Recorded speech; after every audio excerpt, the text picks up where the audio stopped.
India TV YouTube channel को subscribe करें और बेल आइकन दबाएं।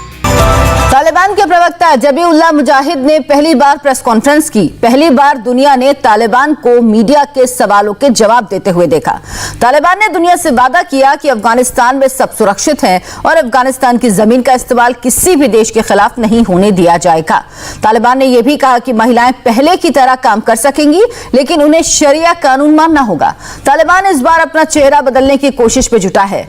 उसके ऐलान पर हर किसी को हैरानी हो रही है।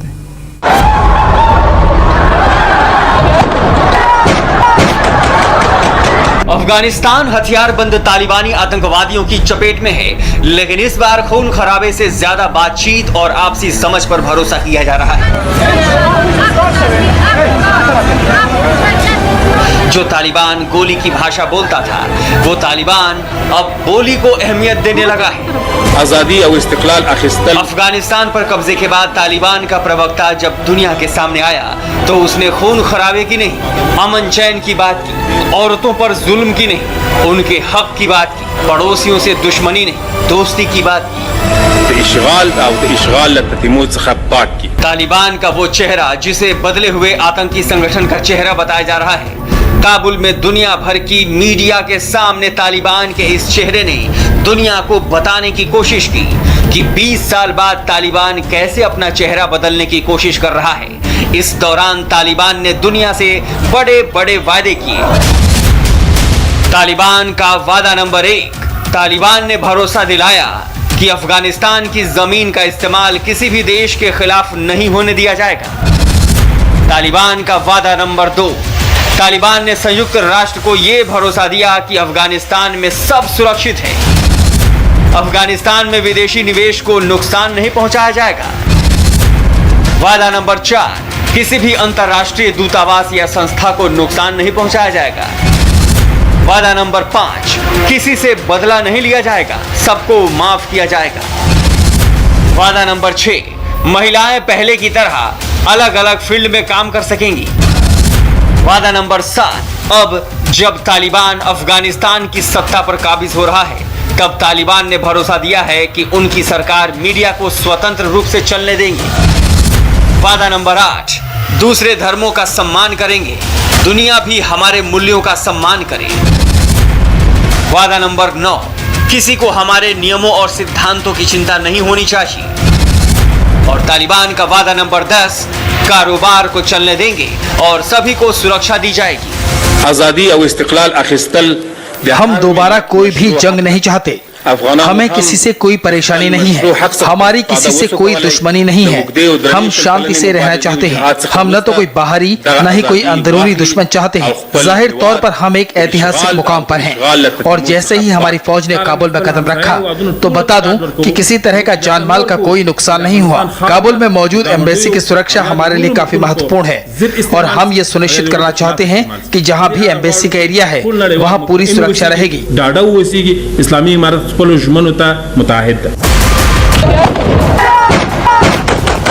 काबुल में एक तरफ हथियारबंद तालिबान है, रॉकेट लॉन्चर और तोप गोले हैं, तो दूसरी तरफ है ये तस्वीर।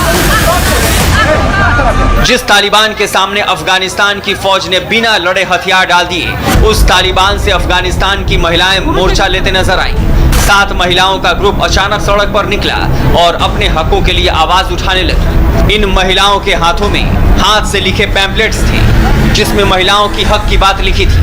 इन अफगानी महिलाओं का कहना था कि उन्हें भी सरकार में शामिल होने का अधिकार मिले, उन्हें भी पॉलिटिक्स और इकोनॉमी जैसे मुद्दों पर अपनी बात रखने का अधिकार मिले। इनके सामने हथियारों से लैस तालिबानी आतंकी थे, लेकिन ये महिलाएं डरी नहीं। हथियारबंद लोगों ने उन्हें वहां से जाने को कहा, लेकिन प्रोटेस्ट कर रही महिलाओं ने नारेबाजी जारी रखी और तालिबान के फाइटर्स खामोश खड़े देखते रहे।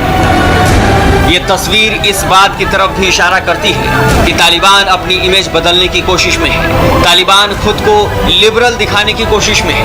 तालिबान की तरफ से महिलाओं को कई रियायत देने का ऐलान किया गया है। तालिबान ने ये कहा है कि महिलाएं भी काम कर सकेंगी, महिलाओं को भी काम करने की आज़ादी है, लेकिन शर्त ये है कि महिलाएं वही काम कर सकेंगी जो इस्लाम में जायज़ है।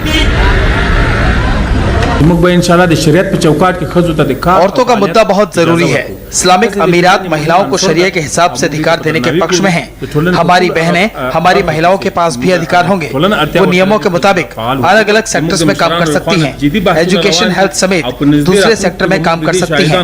वो हमारे साथ काम करेंगी। अंतर्राष्ट्रीय कम्युनिटी को अगर कोई चिंता है तो मैं कहना चाहता हूँ कि वो हमारे नियमों के हिसाब से काम कर सकती हैं।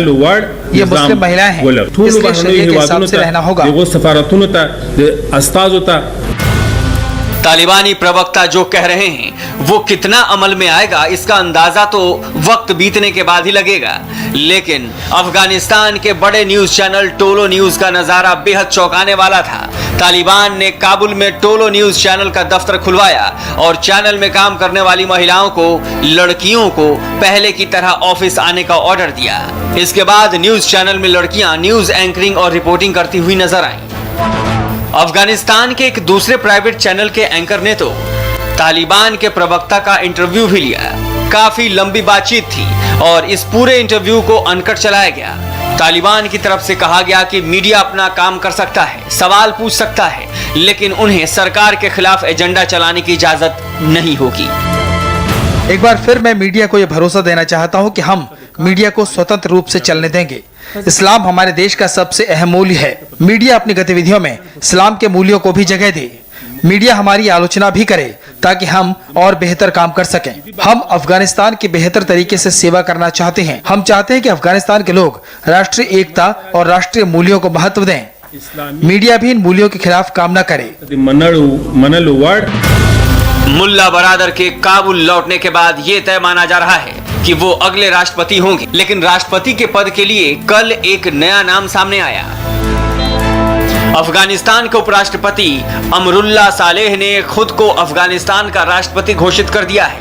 उन्होंने कहा है कि राष्ट्रपति अशरफ गनी देश से बाहर हैं, इसलिए संविधान के अनुसार अब मैं राष्ट्रपति हूं। तालिबान की राजधानी काबुल पर कब्जे के बाद राष्ट्रपति अशरफ गनी ने 2 दिन पहले देश छोड़ दिया था। तब ये अटकलें लग रही थी कि उनके साथ उपराष्ट्रपति अमरुल्ला सालेह ने भी अफगानिस्तान छोड़ दिया है। हालांकि सालेह के बारे में बताया जा रहा है कि वे अभी पंजशीर में हैं, जहां तालिबान के खिलाफ आगे की रणनीति बनाई जा रही है। अमरुल्लाह सालेह का राजनीतिक भविष्य क्या होगा और तालिबान उनकी चुनौती को किस तरह लेगा, इसका जवाब 1-2 दिनों में मिलने के आसार हैं। नमस्ते, मैं हूं मीनाक्षी जोशी। वीडियो और खबरों से अपडेट रहने के लिए India TV YouTube channel subscribe करें, बेल आइकन दबाना ना भूलें। जुड़े रहें इंडिया टीवी के साथ।